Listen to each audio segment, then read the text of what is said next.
Hey, this is Kevin Young, and this video is to show you how to install Node on your Windows-based system.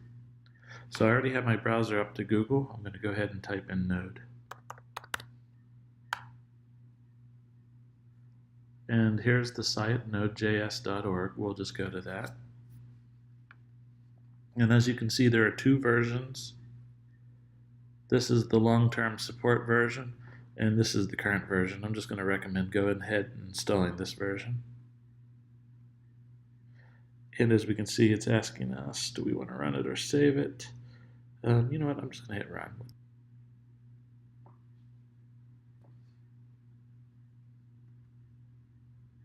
I'm just going to accept the terms and proceed through this installer with all the default settings.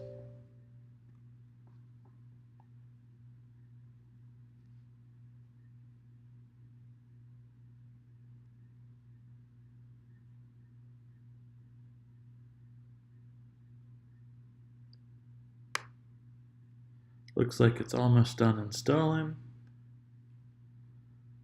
It actually takes a little longer on Windows than it does on Mac.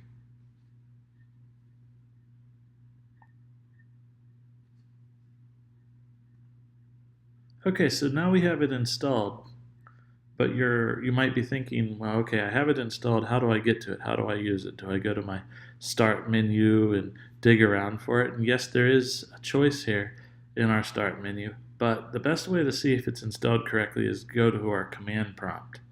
You can either do that by going down to your start menu and looking for the command prompt.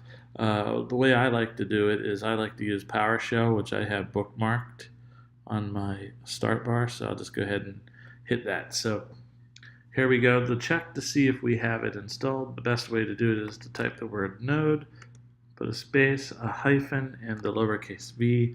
And if we get the version number, which we do, it says 10.6.0, that should match what we downloaded, right? 10.6.0, 10.6.0. That means that we have it perfectly installed and we're ready to go.